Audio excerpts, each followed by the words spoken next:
Sa episode ng Lelet Matias, Attorney at Law, nabuniyag ang masalimuot na lihim na matagal nang bumabalot sa buhay ni Lelet, Calorena at Patricia. Ang kwento ay umikot sa matinding pagtataksil, kasakiman at paghahangad ng hustisya sa tuluyang nagdulot ng pagbagsak ng isang mapanlinlang na tao. Nagsimula ang lahat na si Trixie, ang anak ni Patricia, ay nagdesisyon ng isiwalat ang katotohanan. Matagal nang dalahin ni Trixie ang bigat ng mga kasalanan ng kanyang ina.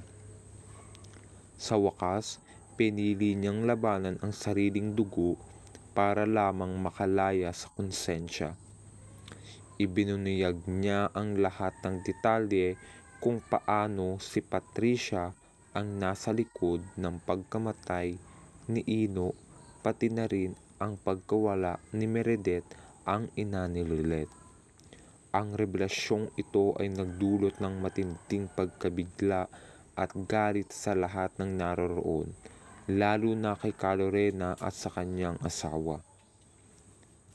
Hindi inakala ni Patricia na mismong anak niya ang magiging dahilan ng kanyang pagbagsak. Ang kanyang kasakiman at pagiging makasarili ay unti-unting bumalik sa kanya bilang parusa. Habang naririnig niya ang bawat salitang binibitawan ni Trixie, halata ang takot at puot sa kanyang mukha.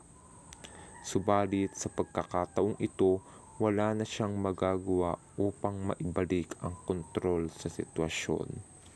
Si Calorena, na matagal nang naghahanap ng hustisya para sa anak niyang si Ino, ay hindi na napigilan ang kanyang emosyon. Ang sakit ng pagkawala ay muli niyang naramdaman. Ngunit mas matindi ngayon dahil sa katotohanang ang lahat ng ito ay bunga ng kasakiman ni Patricia. Ang galit na nararamdaman niya ay umabot na sa sukdulan. Dahil sa lakas ng mga ebidensya at sa pahayag ni Trixie, agad na nagsampa ng kaso si Calorena laban kay Patricia. Sa tulong ni Lelet, naging mas matibay ang kaso.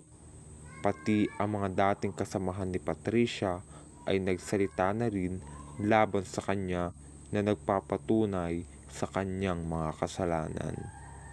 Sa huli, hinuli ng mga awtoridad si Patricia.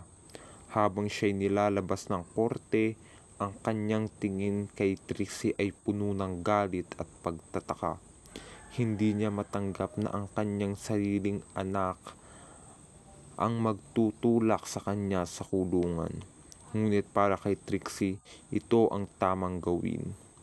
Alam niyang ang pagbubunyag ng katotohanan ay ang tanging paraan upang makalaya siya sa anino ng kasalanan ng kanyang ina.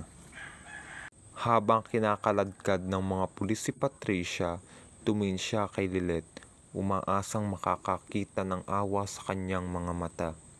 Subalit ang nakaharap niya ay isang matatag at malamig na tingin mula sa abogada. Ang bawat hakbang ni Patricia papunta sa kulungan ay tila simbolo ng katarungang matagal nang hinihintay ng lahat. Ang episode na ito ay nagbigay daan sa paghilom ng mga sugat na dulot ng kasamaan ni Patricia. Bagamat hindi na maibabalik ang buhay ni Ino at Meredith, ang hustisya ay nagbigay ng panibagong simula para kina Calorena, Lelet at Trixie. Ito ang naging hudyat ng pagtatapos ng isang madilim na kabanata at ang pagsilang ng bagong pag-asa.